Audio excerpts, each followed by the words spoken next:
So hey anime fan. The series name is What If Naruto Got Harem with Dragon Balls? So let's start the series. The gateway immediately closed behind the four of them as soon as they had exited.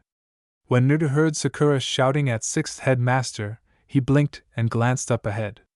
A pink-haired ninja in training said, "I can't believe you got us lost, Sixth Headmaster Sensei."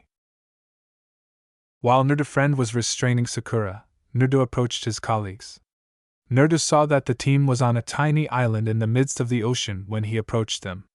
Naruto paused close to Sixth Headmaster, who merely sighed. Naruto said, "Hey Sensei, just where the hell are we?" The Sixth Headmaster only sighed. Then he turned to his sensei's kid and smiled at him. But before he could respond, 5 individuals appeared around the corner of the pink house that they had only now observed. They all exchanged glances and simultaneously posed the same query. "Who the hell are you?" After a couple of minutes, Bulma stared at the ninjas and remarked, "By the sound of it, I would say that you came through a portal." Naruto gave a shoulder shrug. The young woman looked down and Team 7 asked, "So how do we get home?" She was pondering the situation in great detail. They had no idea that Naruto was playing a little game with a boy named Gohan. Gohan was enjoying himself because he didn't have many pals. Goku remarked. However, Naruto stopped what they were playing with Gohan's father. Everyone blinked as he said, "Hey! We can use the Dragon Balls." A friend of Naruto inquired. "The Dragon Balls?" "The Dragon Balls are 7 magical balls that can grant anyone a wish," Goku stated. Naruto's friend turned to face Goku. Naruto's friend caught the attention of the others. "Can it be for anything?" inquired the final Uchiha. Goku gave a nod. Naruto's friend thought, "I can use that wish to get stronger." Naruto's arms were crossed. He stared at his friend Naruto. Naruto thought, "Get over it, darn it, Naruto friend." It was more likely that Naruto was tasked with protecting the final Uchiha, but the team was unaware that he was undercover. Although Naruto was not yet fully informed about the massacre, he was aware that Itachi had been given the command to attack rather than kill his clan. "You really ought to tell them, Naruto, in my opinion," Kitsune said. "I'm not sure I can, Kitsune," Naruto remarked. "If anything, I could always wish for your freedom." As the young man grinned while holding the winning hand, Naruto turned back to face Gohan. Naruto was just able to smile. Both Goku and Naruto fled the house as soon as they began to detect something. Naruto raced out of the home and yelled, "Sakura, whatever you do, don't leave the house." The tiny girl, who couldn't be older than Gohan, caught Goku's attention. As he and the others exited the house, Goku murmured, "Gohan, stay here with Sakura." Goku was standing next to Naruto, who was looking up once they were outdoors. Naruto inquired, "Do you sense that?" Goku gave a nod. Naruto nodded and said, "Yeah, and it's powerful." He hadn't experienced anything like this since the night the Uchiha clan was killed. A dark figure appeared out of nowhere and began to fly in the direction of the home. While Goku stood erect, Naruto prepared himself, but Naruto could tell that Goku was also prepared in case a fight broke out. They stood, and Krillin glanced at them both. The black figure approached and landed in front of them just as Sixth Headmaster was about to speak. As far as the others could tell, the dark-haired man was wearing some kind of armor. "Watch out, Naru, that's a scion," Kitsune had issued a warning. "A scion?" Naruto said, causing the other to turn to face him. He was examined by the so-called scion, a formidable band of warriors who were long believed to be dead. He was informed by the priestess. "How are you even aware of this?" Naruto inquired. He sensed Kitsune's redness. When she was younger, she dated one. The young blonde was lying down with his head resting on his paws when Nine Beasts spoke to him. His name, I believe, was Bardock or something such. When Kitsune mentioned something that startled Naruto, she remained silent for a brief period. The other one is Raditz if that is. Kitsuna stared at Goku without saying anything. When the Scion spoke to the group, Kitsuna's worry was realized. According to the Scion, "Hello, brother." Kitsuna went on her knees and said, "You look so much like our father that I knew it was you." "Kitsuna?" As he entered his mindscape, Naruto inquired. He approached the young lady and took a seat beside her. "What is it?" "What's the matter?" The young woman embraced Naruto and began to cry, but Kitsuna remained silent. 9 beasts burst out laughing. Naruto looked at the fox and essentially told him to stop talking. "This is rich, I see." He laughed as he spoke. "It's amazing to believe that her little baby guy has been growling all this time." When 9 beasts stated this, was present the whole time. While Kitsuna sobbed, Naruto held her in his arms without saying anything. Things had heated up outside of Naruto's head as Krillin was ordering Raditz to go. The bald man sensed that something had struck him, sending him hurtling into the house. "Krillin!" exclaimed Goku. Sakura and Gohan both rushed out of the house as a result of this. Bulma exclaimed, "Goku, look, his has a tail!" The tail waved about him, and Raditz only grinned. Raditz practically shouted at Goku, "Now, Kakarot, what the fuck have you been doing all this time?" During this time, Naruto was conversing with the 9 beasts. "What on earth are you talking about?" Naruto shouted to the fox. "In other words, Naruto, I've at last located my son," Kitsuna said. Naruto blinked. "However, I believe Goku to be a complete scion," Naruto remarked. Kitsuna could hear the bewilderment in his voice. "He is. You see, as the daughter of a goddess, I have the ability to turn my blood into anything. For example, I transformed Goku's blood into that of a complete scion while I was pregnant with him." Despite his lack of understanding, Naruto accepted it. Then, Naruto stated, "I'll ask to wish you free with the Dragon Balls." Kitsuna gave a headshake. "Naruto, you must not do it. You will perish if 9 beasts or I am taken away from you." Naruto let out a sigh. Afterward, something occurred that made Naruto lose his sanity. The 9 beasts turned to face his sister. "It appears that it will eventually occur," 9 beasts said. Kitsuna remained silent as she observed the impending event. When Naruto was awake enough to talk, he turned to look around and noticed that Gohan was being pursued by the scion, Raditz. "Hey you!" shouted Naruto. Raditz stopped and turned to Naruto as a result. The rest of Team 7 was surprised by what transpired next. Before anyone could blink, Naruto appeared in front of Raditz and gave him a backhand inside the home. Naruto said, "Oops." Naruto then turned to Sakura and Gohan and said, "Sorry about that, Master Rashi," he said. "You two okay?" Raditz returned and attempted to hit Naruto in the rear before Naruto could respond. The scion was sent flying again when Naruto ducked under the kick, used Raditz's leg, and swung around to kick him in the side of the head. While he and the 6th head master couldn't really scratch him, Naruto's friend was shocked to see him handling the larger man. Just as he opened his mouth to speak, Naruto turned to face him. Naruto shouted, "Not now, Naruto friend!" He stood in front of Sakura and Gohan. Naruto's expression cautioned the Uchiha to stop talking or face an agonizing world. "Sakura, Gohan, stay behind me and don't move," remarked Naruto. A beam of light emerged from the ocean and returned to the small island as he was finishing his sentence. "The battle has just begun," Raditz exclaimed. "Who the hell are you, boy?" He wanted to see how strong the youngster was, so he didn't land. He was unable to for some reason. Naruto said, "I'm the Namikaze Uzumaki." When the 6th head master heard the name Namikaze, he gazed at Naruto in disbelief. When he informed the council that he was the child's godfather, they informed him that his sensei's child had died at birth.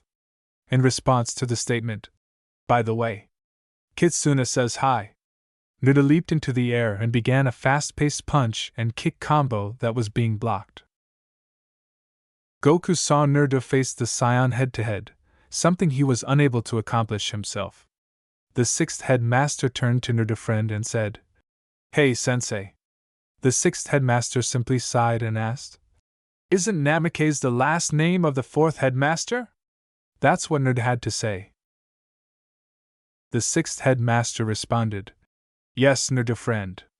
After chewing this thumb, the sixth headmaster fled by certain hand signals, saying, "Before you ask, I don't know if Nerdo is who I think he is or not." As he shouted out, the sixth headmaster thought, "I hope this works." A plum of smoke yells, "Summon spirit art!" and a little pug appears in front of him when the smoke has cleared. The sixth headmaster remarked, "Pakin, I need you to deliver this report to the headmaster right away." The little dog nodded and saluted the sixth headmaster before stating, "Tell him we're fine and that we do know a way to get home." After saying, "Right away," he became poof. Someone had struck the ground hard just as Pakin disappeared. Nerdo was observed rising as the dust settled. Raditz, however, was behind Sakura and Gohan before Nerdo could take any further action. He had hooked his tail around Gohan's and used his right hand to grasp Sakura by the throat. According to the Scion, "Move and they die." Raditz looked at Nerdo and said, "Kakarot, if you ever want to see your son again, you'll start with the blonde. I'll give you a day to kill 100 people." However, he was still unable to check his power measurements.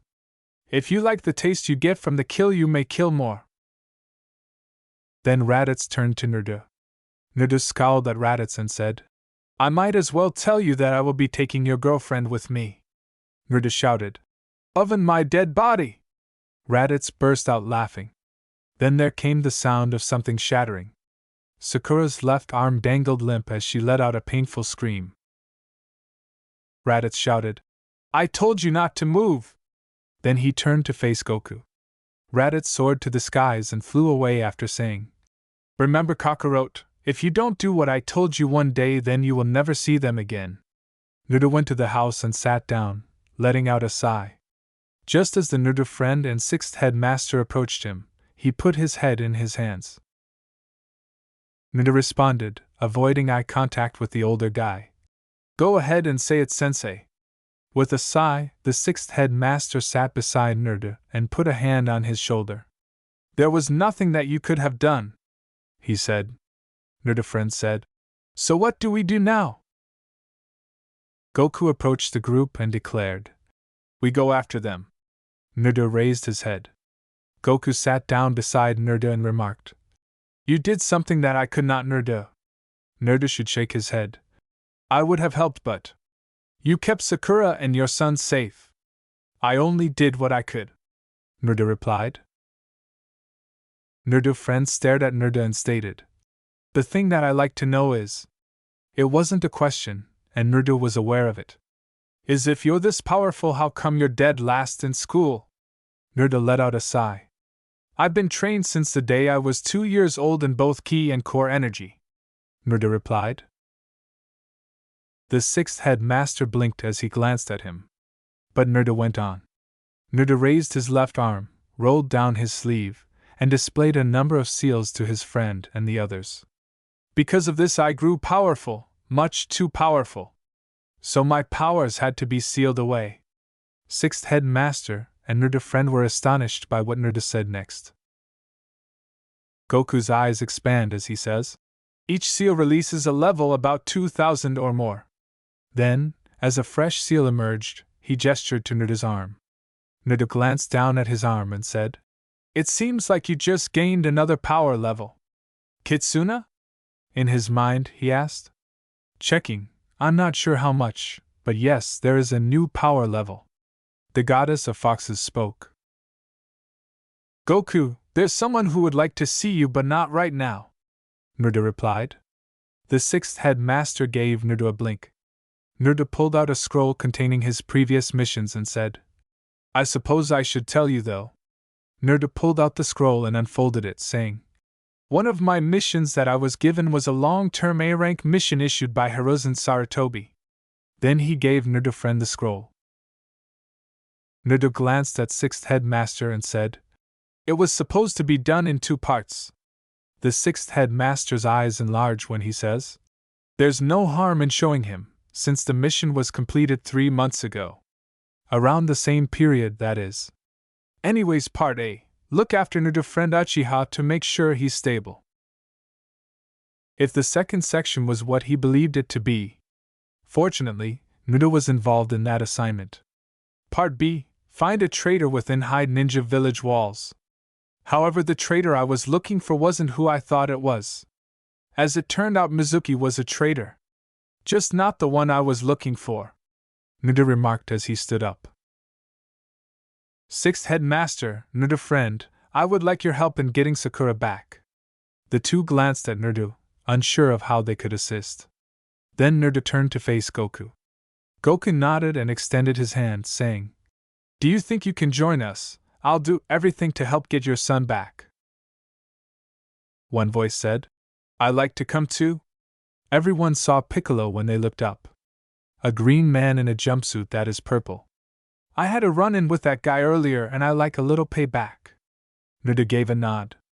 Then, Naruto purchased 2 additional scrolls. What he had opened was completely different from anything he had ever seen. According to Naruto, hover broads. Naruto then moved to the smaller one and said, "The big one will be used by the 6th headmaster and my friend." The 6th headmaster blinked and said, "The board is powered by using your churka on your feet, much like tree and water walking. Only one other individual possessed these." Naruto nodded and said, "Naruto, did you?" 6th headmaster was concerned about it. "I find the blueprints when I was able to get my mother things. I also have her sword." It was understandable why people were cheering for Kushina instead of Naruto during half of the practical jokes that Naruto had done. Naruto friend folded his arms and stated, "Just one problem, Dobe." After speaking with Bulma and Krillin, Goku glanced at them with a smile on his face and asked, "How do we find them?" He brought up a little device of some sort and stated, "That's okay, I got something here that'll help find them. My son had a Dragon Ball on his hat. We'll be using this to find them." With a nod, everyone prepared to depart. Bulma warned the group, "Be careful, guys." Naruto yelled back as he took off, "No promises." Seeing how quickly Naruto appeared to have gone, Naruto's friend blinked. The 6th headmaster called out after him, "Hey Naruto!" before he rushed off as well. A little while later, Goku and Piccolo took off. Goku was riding his flying Nimbus, and Piccolo was in the air. The town of Hide Ninja is concealed by the leaves. Tower, Headmaster. Team 7 finished the wave assignment a week later. With a groan, Hiruzen Sarutobi returned to his desk. After finishing a C-rank mission that had turned A rank, Team 7 appeared to vanish about a week ago. To gather hints about the missing squad, the elderly headmaster had dispatched team after team. Nobody has been able to locate them thus far. In a meeting that Hiruzen himself had attended, the council had placed the blame on the demon child. The person who stated that was immediately executed. Hiruzen had also ruled out an ambush of the team. All of the Inuzuka tracking teams that were dispatched to locate them made the same assertion. "Sure, we have checked the area from Wave to the main road back to Hide Ninja Village," some Inuzuka responded. The report was then categorized as SS. "And we strongly believe that somehow Team 7 under the command of 6th Headmaster Hataki had somehow just disappeared." Danzo had been insisting on seeing the report, and this was no laughing matter. Hiruzen would have loved to silence him. A plume of smoke entered the air surrounding the headmaster's desk just as he sat down. Hiruzen recognized Pakin when the smoke cleared. One of the summonses from the 6th headmaster. When 2 scrolls fell onto his desk, he exclaimed, "What the?" The pug went up in smoke once more after the sentence. 6th headmaster wanted me to tell you that they will find a way home." As Hiruzen examined the scrolls, he saw that one was addressed to the headmaster, and the other to him by name. That was something that only one individual did. Hiruzen opened the scroll from Naruto and began reading it. "Hello, Gigi?" You're probably wondering where we are by now. Since no one was observing where we were heading, I am unable to state with certainty. To the best of my knowledge, we somehow landed on a beach in the middle of the ocean. We may have fallen on another planet or something, but I doubt that we're in another dimension or anything. But I don't know why. Anyway, we're all doing well. Well, not considering that this one idiot interrupted us when we were attempting to resolve the situation. This is being written by a clone while I struggle with it. What was it? Something resembling a scion fighter. In any case, I might have to release a few seals because the guy is really strong. But as part of my report, I'm only telling you that I know how to reseal them and everything. The sixth headmaster would be the owner of the second scroll. It probably contains some information regarding the wave mission, but not all of it. My report is included to this letter. I have to admit that I was not at all fond of that mission. Although I can't predict what will happen, I can tell you that we might have a path home. However, if what I predict materializes, we might not return home immediately. I still have my sights set on Murder Friend, so don't worry about that. You can unwind a bit, you council jerks. I could also have to reveal my secret to Sixth Headmaster. Additionally, I need you to check on a Kabuto. I don't know his last name, but I believe it begins with AY. One evening, I overheard him discussing Orochimaru, although I'm not sure if he was reporting to anyone. I can't even begin to count how many times I've lost him. That's all. If I don't get back to you within a day or two, then something went wrong. Know that I see you as a grandfather in the event that something does occur. I appreciate everything. Nerda. Hiruzen grinned and murmured to himself. You always seem to get into trouble. He glanced at the other scroll and sent it down, saying, Just like your mother and grandfather. Hiruzen sighed deeply and convened another meeting, this time to discuss the missing crew. Hiruzen was spared the unpleasant paperwork that all headmasters had to complete on one of those calm days. But the elderly headmaster wasn't feeling well. His mind kept returning to a 12-year-old with blonde hair that he had nurtured in secret and trained. Nerdo has exceptional martial arts talent. However, given that his mother possessed the same skill, it was not surprising. Kushina Uzumaki was gifted as well. Her hometown most likely contributed to this. Sato no Yuzushiogakure. It was only known that a small number of individuals had survived, but no one truly understood why the community had been totally destroyed. When the Senju and Uzumaki clans united, Whirlpool was once dreaded by everyone save Hyde Ninja Village, as the two villages were buddies. Hiruzen, however, was aware of what had occurred. Both Kumo and IWA invaded Whirlpool at some point during the Second Great Ninja War. According to Kushina, the two hidden settlements had collaborated to try to pilfer their cutting-edge technologies. Technology under investigation. Before the 5 great nations were formed, Kushina had informed him of a metal ship that had crashed in Whirlpool. The ship that some claimed traveled the stars was researched, according to records. Research revealed that the ship was devoid of armaments, and the person it was transporting was nowhere to be seen. After studying the ship for years, a new generation discovered that it was a spaceship. They didn't tell anyone about this discovery. The Uzumaki clan was aware that war could break out if this technology ended up in the wrong hands. Years passed before the spaceship's pilot was discovered, but by then he had passed away, but not before writing a thorough letter to his 2 boys. Although time had destroyed the letter, the Uzumaki clan still possessed all the necessary hints. It is possible that the pilot was the fabled sage of 6 paths. In a sense, it made sense. The only village with advanced technology was Whirlpool, which had maintained its neutrality throughout the ninja wars. The Uzumaki clan had to decide since they had no other option. The shinobi nations would never be the same after this choice. The clan had no choice but to demolish their home in order to keep the ship out of the wrong hands. How an entire island could have imploded like that is still a mystery. Only a handful of survivors remained after the entire island and her inhabitants vanished into the ocean as if it were nothing. Hiruzen met Kushina in this way. To be cared for, she was taken to the village. Throughout actuality, they would have been welcomed throughout the entire Hyde Ninja village. However, there was now only one Uzumaki remaining. Hiruzen has discussed his mother with Naruto, but he hasn't discussed his father. Hiruzen became Naruto's real grandfather as he grew older. He had taken care of the young blonde from birth until he was 4 years old. Naruto had asked his mother for a few items when he was 5 years old. Specifically, the weapons and scrolls that the young woman with the red hair had retained. Somehow, Hiruzen was reminded of Sky Country's gliders by the hover-wide blueprints found in one of the scrolls. The young man had been training and trying to engineer it for years.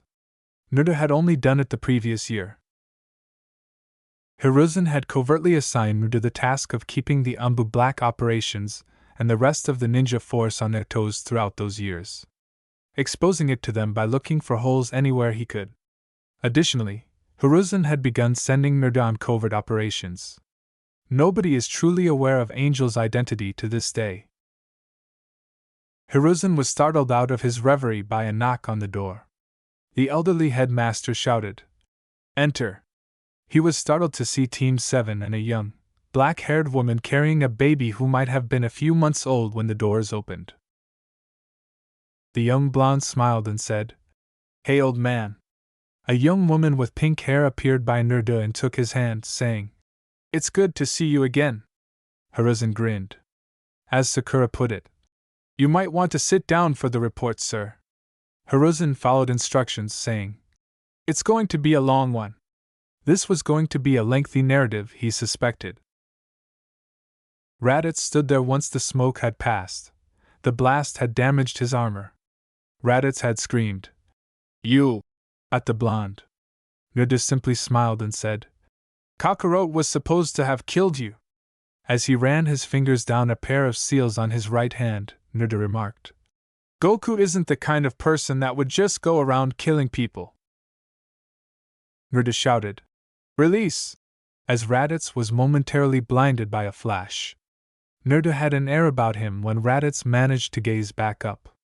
He glanced back at Raditz, but his eyes weren't his usual ones. A chilly stare returned to him from his eyes. This was peculiar because Naruto had also changed. He had slightly longer hair, and his fingernails appeared to be claws. What attracted the Scion's attention, though, was that his birthmark-like whiskers had also transformed. "Don't blink or you'll miss me," Naruto grinned. But before Raditz could respond, Naruto had left, and he experienced a sharp pain in his back. Naruto muttered behind the older man, "I told you not to blink." Naruto kicked Raditz many times in the back before sending him flying before Raditz could say anything further. After spitting some blood onto the ground, Raditz turned to face Naruto and pressed the button on the side. "And no way!" exclaimed Raditz, startled. 2000 was the power level that the scouter on his head had read. "How?" Raditz inquired before getting to his feet. Naruto simply smiled and asked, "How are you stronger than me?" Raditz shouted, "Tell me!" to Naruto before launching a ki blast at the young blonde. Naruto's left arm was encircled by a blue aura before he backhanded the ki blast back at Raditz, which exploded after blasting Raditz. Naruto glanced toward the direction of the Scion. Naruto stated, "I've been training since I was little. I've been training so I can protect those who are dear to me." The remainder of the team had finally shown up as Naruto was making his way to the space pod. Naruto smiled and declared, "About time you got here." Since he was moving quickly, the sixth headmaster's hair didn't look the same, and Naruto's friend appeared a little ill. The sixth headmaster rubbed the back of his head and smiled, saying, "Sorry, we got lost on the road of life." Naruto simply let out a sigh. Then, as Raditz stood up, he turned to face him again. As he stood behind the blonde, Goku remarked, "Wow, Naruto, you really kick his butt. That's not all I'm going to do if he doesn't tell me where Sakura and Gohan are." Goku gave a nod. Raditz surveyed all that had accumulated. He started by scanning Goku, who possessed a power level of 450. After that, he scanned Piccolo, who was only 422 and again didn't have a high power level. The Scion pointed at Piccolo and then to Goku, saying, "You and Kakarot aren't as powerful as the blonde." Both of them were shocked by this and turned to Naruto. Raditz's eyes opened as he looked at the Naruto friend and sixth head master. In contrast to Naruto friend, who had a power level of 6,150, the sixth head master had a power level of 810. In addition, Naruto, who was still at a power level of 2,000, earned over 4,000 in total. As Raditz glanced at the blonde and then at the rest of the team, he remarked, "It doesn't matter, I'll still beat you." Naruto had a smile on his face when Goku and Piccolo removed the weighted garments. The blonde had questioned Goku. "So how much?" Goku turned around, but his brother gave him the backhand before he could respond. Raditz had questioned, "Foolish little brother, did you really think that you can stop me?" Before Goku could respond, Naruto intervened and kicked Raditz into the air. After pursuing him, the sixth head master slammed him back to the ground after he had bounced once. Running as quickly as he could, Naruto's friend delivered a spin-back kick that sent Raditz to Piccolo, who in turn kicked him to Goku, who by that point had gotten to his feet and blasted the Scion in the face with a ki blast.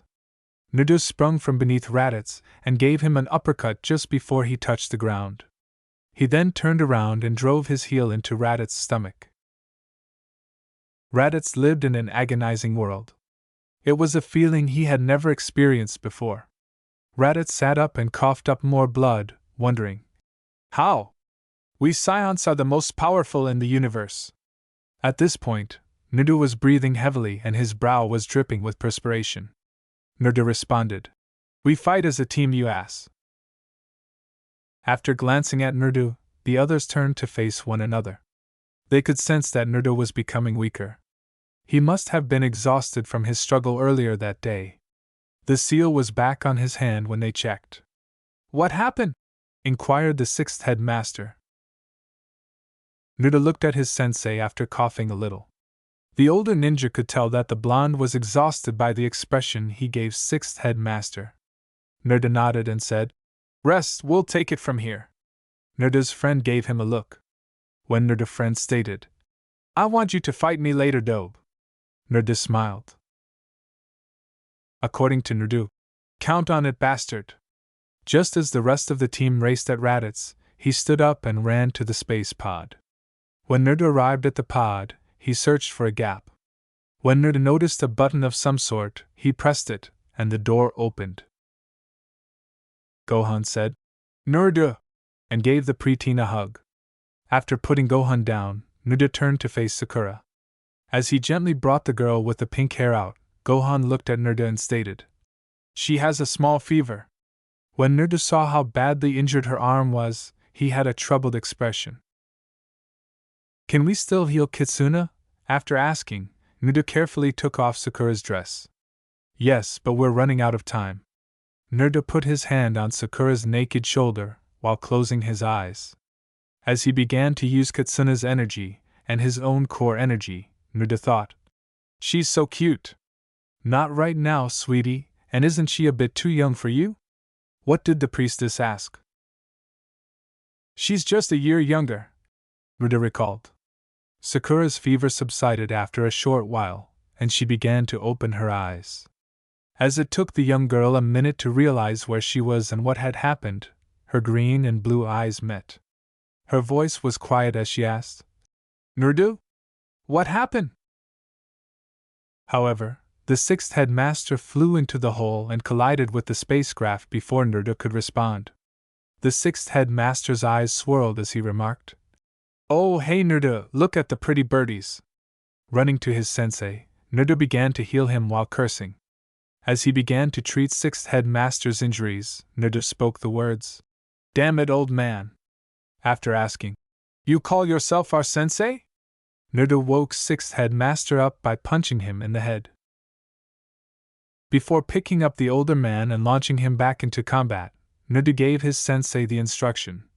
Now get back out there and do something.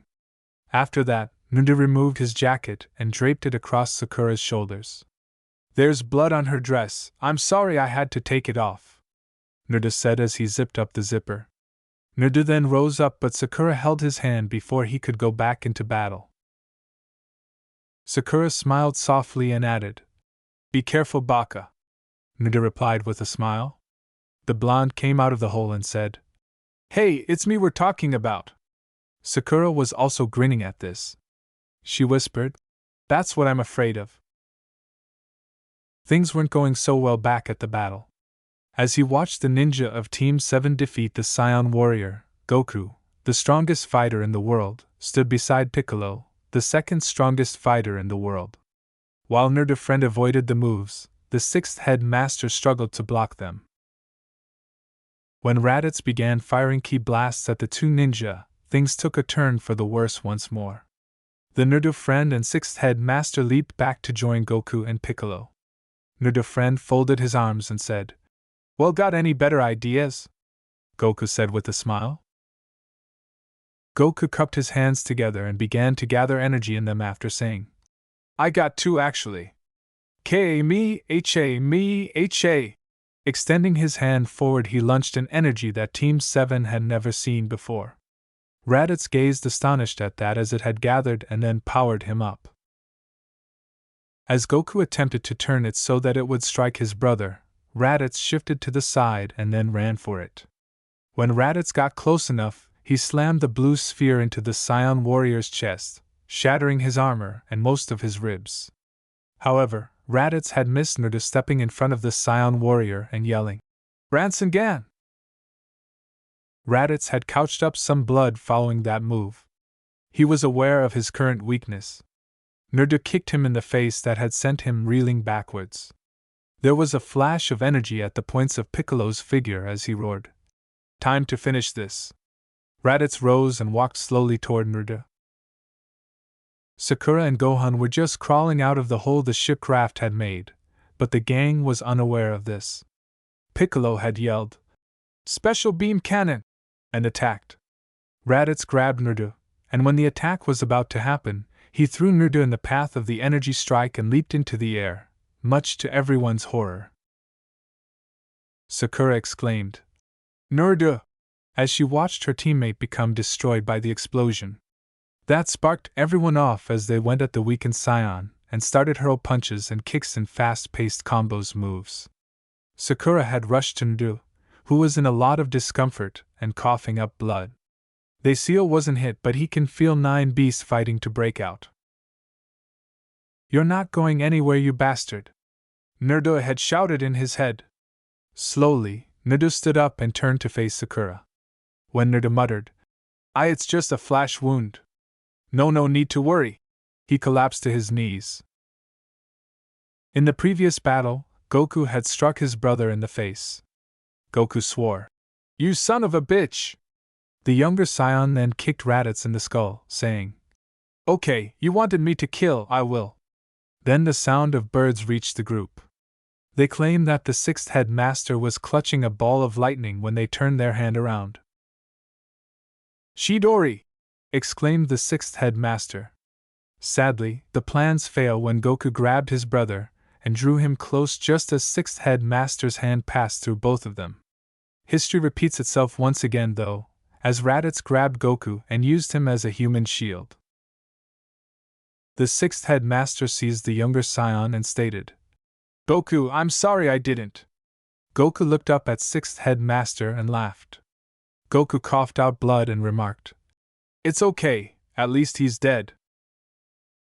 Across from Raditz, Piccolo stood. He caught the older Scion's gaze. Raditz scowled as Piccolo laughed. Heh. At least I had taken 2 of you bastards with me. What's so funny? Inquired the dying man. Piccolo knelt down and grinned. Piccolo remarked, I doubt they'll be dead for long. We had things called Dragon Balls on this planet that can grant any wish. Raditz coughed up blood. Raditz began to giggle as Piccolo nodded and asked, Any wish? You are such a fool. Sakura gently placed Naruto on the ground as Naruto's friend approached her. He inquired, "How's the dobe?" Sakura placed Naruto's head on her lap, her eyes watering. The girl with the pink hair said, "He's not going to make it. The energy blast destroyed his left lung and 3/4 of his heart."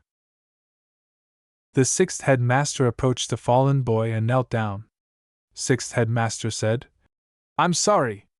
Naruto shook his head and gave sixth headmaster a feeble smile, saying, "If only I trained you better." "Not your fault.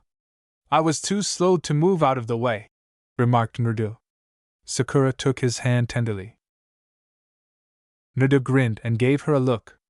Naruto responded, "Sakura, you can keep the jacket." Sakura began to cry a little more and laughed a little. Then his gaze shifted to Naruto friend. "According to Naruto, your goal is to beat your brother, right?" Naruto friend only gave a nod.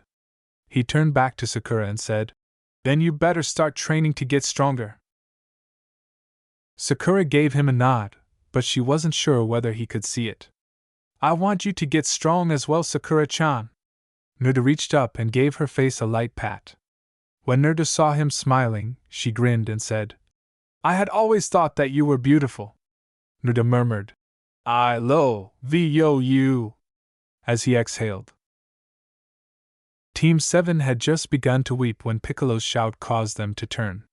When the other arrived and 2 people were standing over Goku, they were unaware of it. However, Piccolo's final blast into Raditz' head grabbed everyone's attention. He snarled as he turned to face the other. "He tricked us, there are more Scions out there, and they'll be coming for the Dragon Balls," he stated. Goku murmured, glancing at Piccolo.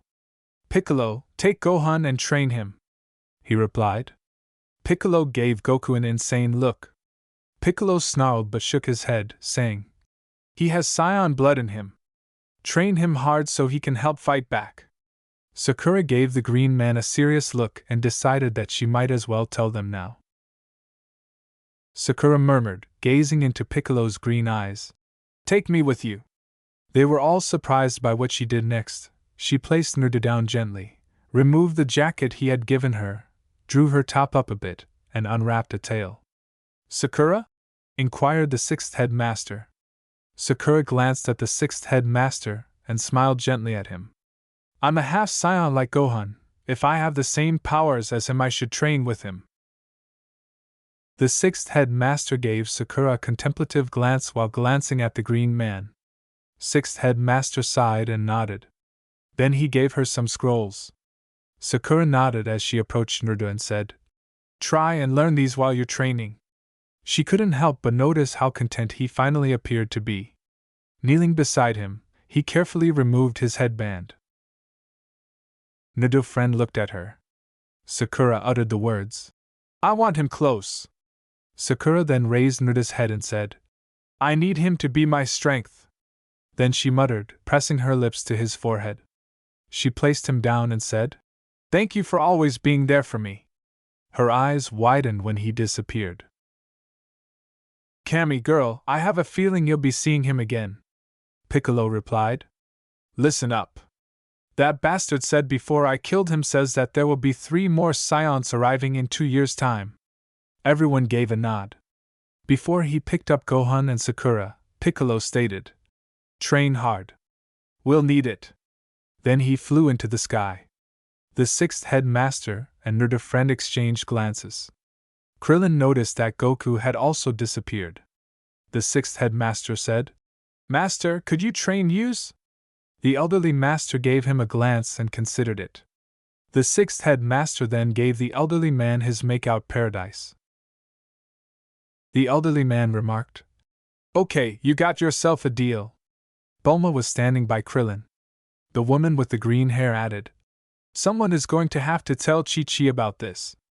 Krillin sighed. There were moments when he detested his life. A tall, bald man asked, "But why 2 years, Vegeta?" A teenager, perhaps no more than 13, stood behind him. The balding man was approached by a shorter man. Vegeta remarked, "They caught my interest." The teen of the 3 shrugged her shoulders and said, "To be able to kill a Scion warrior is unheard of." Does it really matter when we get there, my lord? She inquired. Vegeta looked at her and answered, No, it doesn't. He then proceeded to a little ship and said, However, I want to see how strong they can get. The balding man also approached another ship and said, We'll wait for the ideal moment to strike and then take their Dragon Balls. For a few moments, the teenager remained, scowling at Vegeta and Nappa. She could grant herself a desire if she could somehow arrive before Vegeta and Nappa. For what they had done to her and her family, she desired retribution. She sighed sorrowfully and went to her ship as well. There is no point in wasting time. Piccolo? Naruto inquired bewilderedly. The older green man simply shook his head and laughed, saying, You can't be him though. Naruto simply blinked and said, No, young man, I am Kami. I'm the guardian of Goku's planet. While I'm sure that you know who the guardian of your planet is. Yes, but her performance is appalling. Everyone listened. After everyone blinked, there was a cry of rage followed by the sound of a frying pan striking something. I'm in the mess, you baka brain, and that's your fault. A young woman spoke, and they heard it. I had to leave my baby behind on that mother-awful world because of you. The three looked at Naruto after he sighed. Kitsuna, guardian of Earth, and the eldest sister of Nine Beasts, the Nine-Tails Fox Demon. I'm not a demon. The fox let out a cry. So are you. Even though they couldn't see it, Kitsuna yelled back and smashed his skull once again. King Yema, I wish that Naruto and Goku be trained by King Kai, Kami said.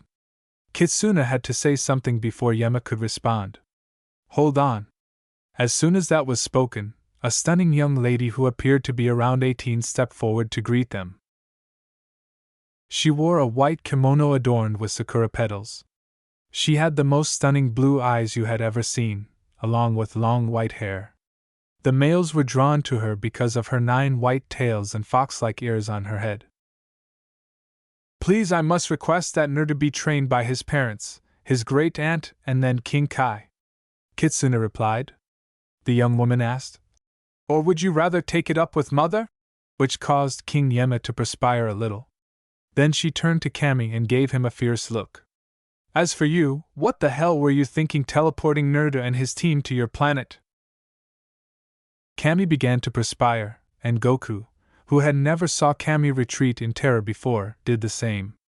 Kami retreated, saying, Now, Kitsuna, there's no need to be like that.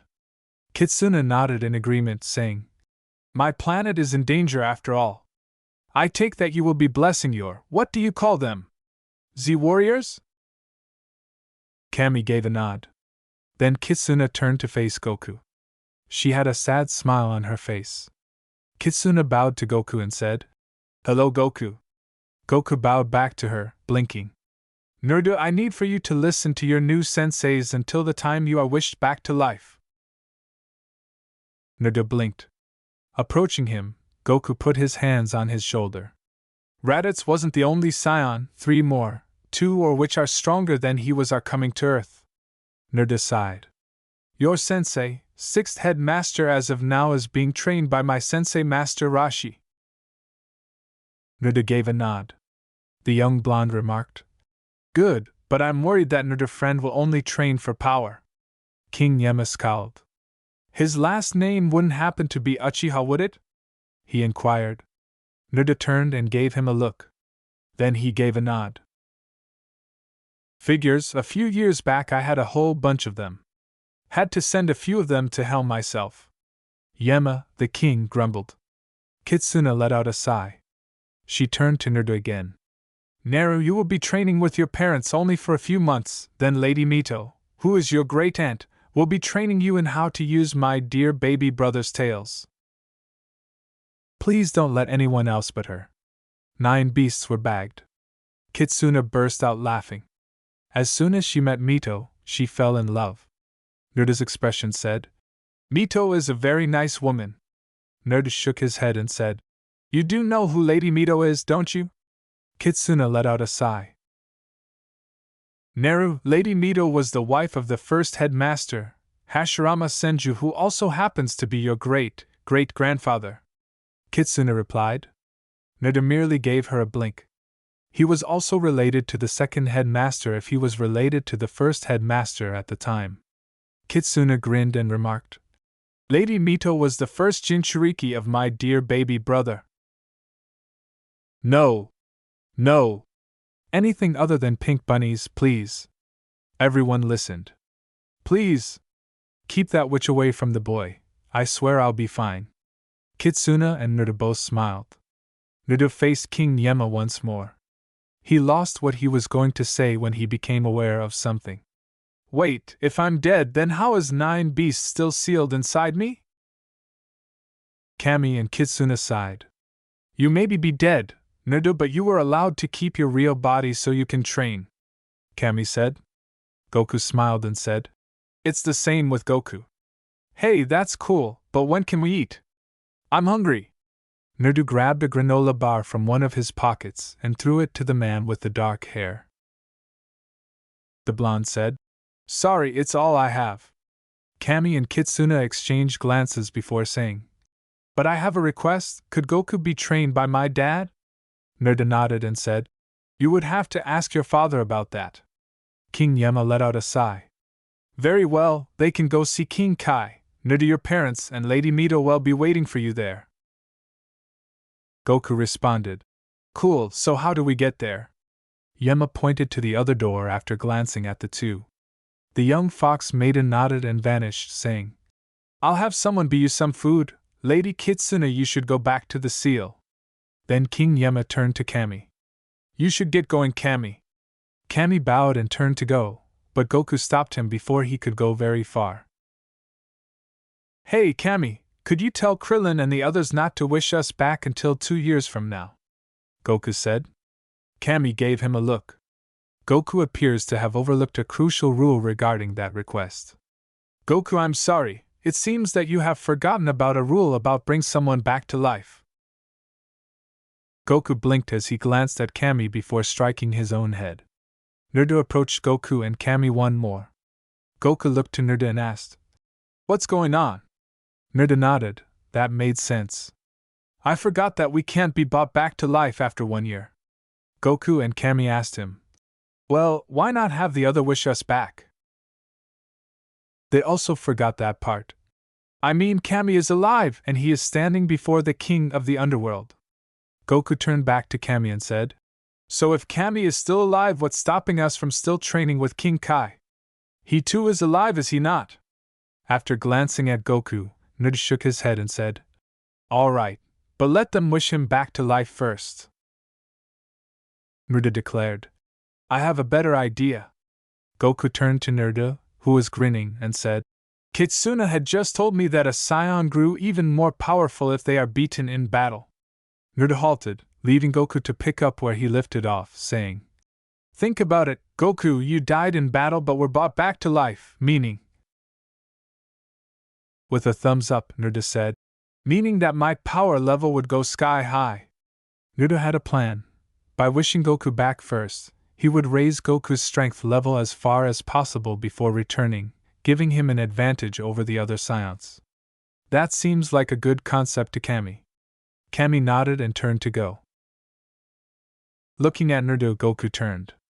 Nerda smiled at the older man and asked, You sure about this, Nerda? Nerda said, I am. Shortly after, he turned and left through the door, with Goku trailing behind. Gohan and Sakura were on the ground as Piccolo touched down. All right, listen up. For 6 months you're going to have to be on your own, Piccolo replied. Sakura looked at him. Piccolo snarled, Don't look at me like that, girl. I have my own training to work with. After 6 months I'll come back and train the both of you to use your ki. Piccolo then launched himself back into the air and soared off again. With a sigh, Sakura turned to face Gohan. She looked at him thoughtfully. She then grinned because she knew of one strategy that would help them in their training.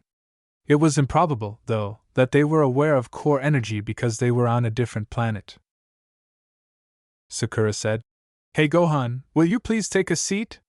When Gohan did, Sakura informed him that she would teach him how to use a different power source so he could gain some knowledge about core energy.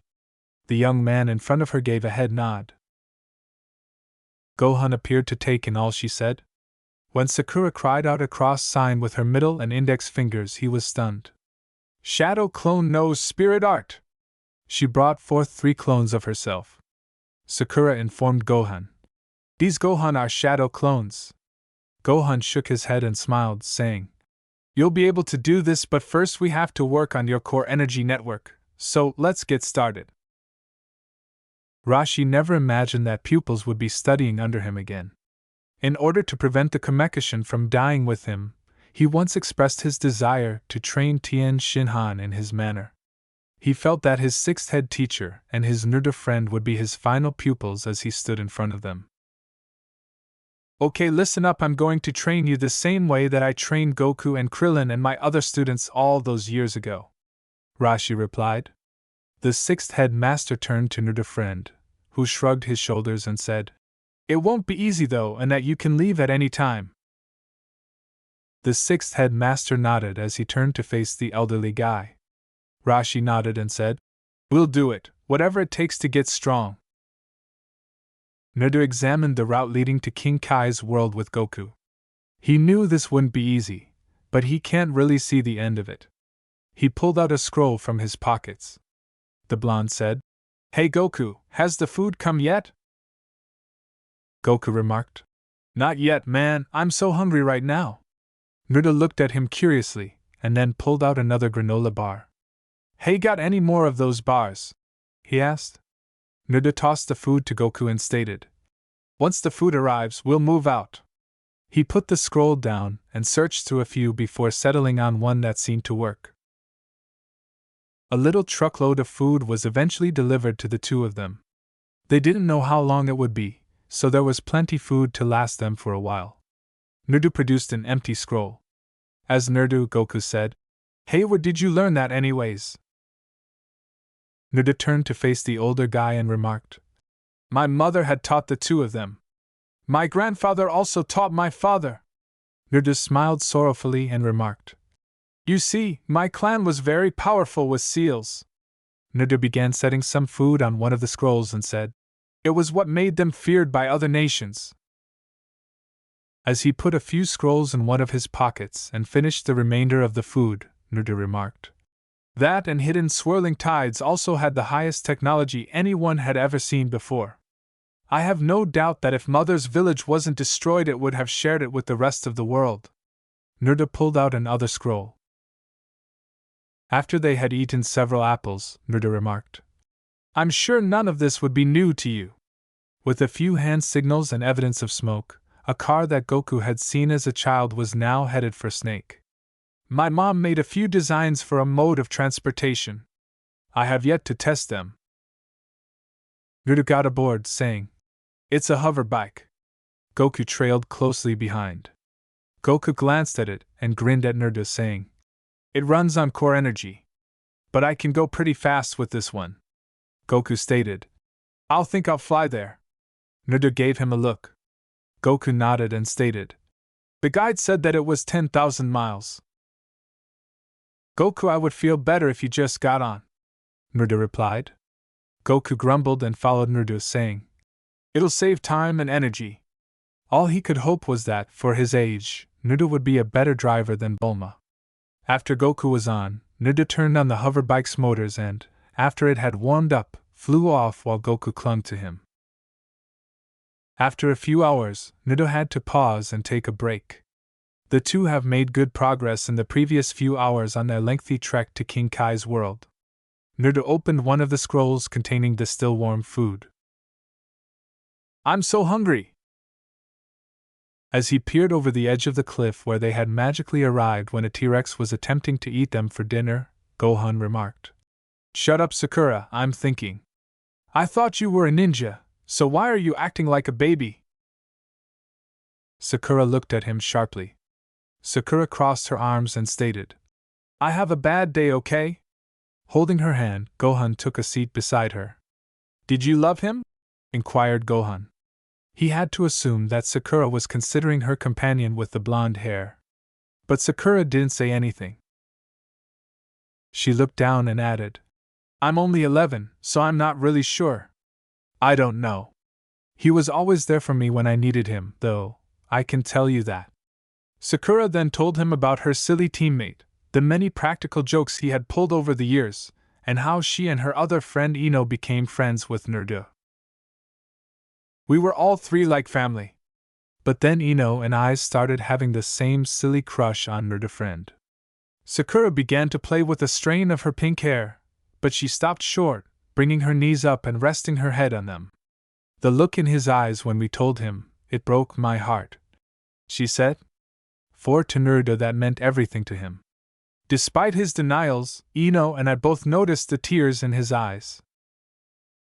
2 out of the 3 of us forgotten about the bond we used to share. Gohan gave her a questioning look.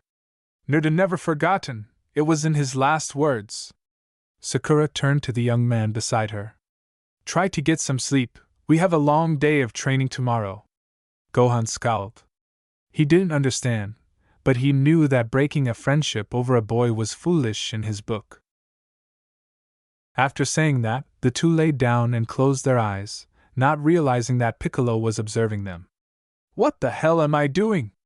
I should be training, he thought to himself as he watched the two rest, feeling compelled to simply observe them without any comprehension. After 3 days.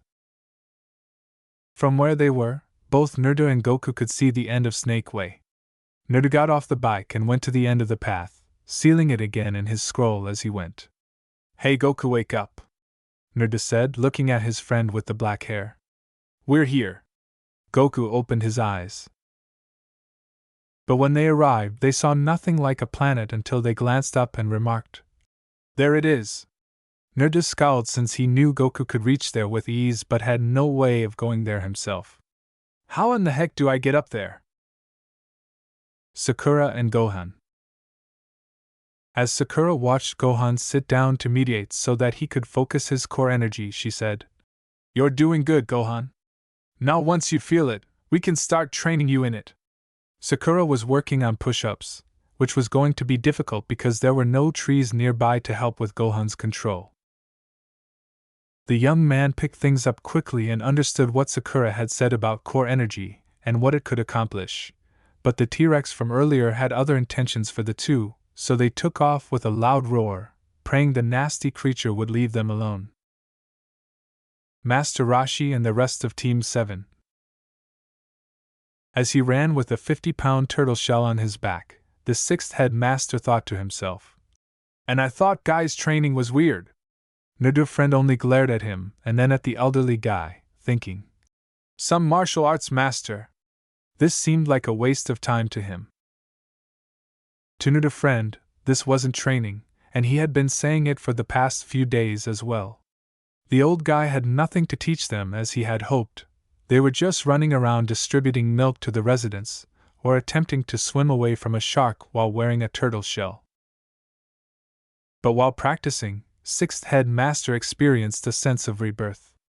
Until a day ago, he was unable to keep up with the elderly man as he fled from them, and then something about his training bothered the 23-year-old. The Jounin from Hyde Ninja Village couldn't understand Sixth Head Master Rashi's peculiar training methods, which included having them wax a car with one hand and then remove it with the other. The Sixth Head Master thought it was amusing when they were painting a fence the other day. In contrast to Hyde Ninja Village, they had to paint the fence up and down while keeping their wrists locked. Once more, they had to use their right hands to paint the large broads and their left hands to paint the smaller boards.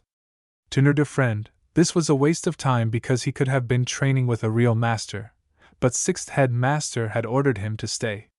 A day after they had arrived at a new island and began their training, Krillin was only staying because he was terrified of Goku's wife Chi-Chi. A fat man brandishing a sword approached them and informed Sixth Head Master, Krillin, and Naruto's friend that they were invited to Kami's lookout. The Sixth Head Master glanced at Naruto's friend and sighed. There was nothing he could do to stop him. Rashi had said, If you want to go, I can't stop you. However, all that I ask is that you keep the turtle shell on your back. He also gave the final Uchiha some fire scrolls, saying, I'm not sure how much this will help in our fight with the Scions, but it doesn't hurt to train for when we get home. I place a gravity seal on your shell. Focus core energy into it, and it'll add the weight that you'll need. Also, I think it might be best if you climb Korin Tower. Krillin recalled what Goku had said about it when he returned from his 3-year training hiatus, adding, Trust me, it'll help and you would need to climb it in order to get to the tower. Do I have to wear the shell all the time? As he gave Naruto friend a thumbs up, Rashi nodded and continued, Believe me, you'll be stronger and faster in no time. Naruto friend moaned once again. The expression on Naruto friend's face was noticed by the 6th headmaster. The 6th headmaster noticed the gloomy expression in Naruto friend's eyes and said, The training may even help you in killing your brother. 6th headmaster and Naruto had nearly given up on trying to stop Itachi because Naruto's friend was so committed to killing him. With his arms crossed, Naruto's friend remarked, Okay, but I'm taking it off after a year. A hover car appeared in a plume of smoke as Krillin extracted a capsule. The shorter man was followed by Naruto's friend, who said, Get in. It'll be a while before we get to Korin Tower. He turned to face the 6th headmaster as he did so. Naruto's friend said, I'll see you in a half a year, sensei. After a minute they vanished. Rashi remarked, That boy has some darkness in his heart. Master of the 6th head sighed. Rashi put his hand on the younger man's shoulder and said, I feel like I have failed him. 6th headmaster began to question whether he had made the correct decision when Rashi smiled and said, There are times that we all fail in teaching, now come on, it's time for you to sand the floor. Nappa said, Hey Vegeta, are we there yet? Since they had left, this had been going on, and Vegeta was growing upset. No Nappa, now shut the hell up. The calm Link then became quiet again, right before Vegeta was ready to return to her slumber. Nappa said, Hey Vegeta, want to play I Spy? Vegeta was gradually losing her mind. No! Yelled Vegeta. The youngest Scion was having fun in the 3rd space pod. The idiot Nappa would occasionally find a way to annoy Vegeta. Vegeta was already at his breaking point, but she would join in. Once again, the calm had gone silent, and it appeared like Nappa would eventually stop talking. Preparing to take a nap once again, only to awaken to Nappa's words. Nappa began, Vegeta, Vegeta, hey Vegeta? Are we there yet? You would have heard 2 things if sound could travel through space. The prince of all Scions screaming at Nappa to shut the fuck up is one example. And the youngest of the 3 would laugh uncontrollably, even after she had shut off the telephone before doing so.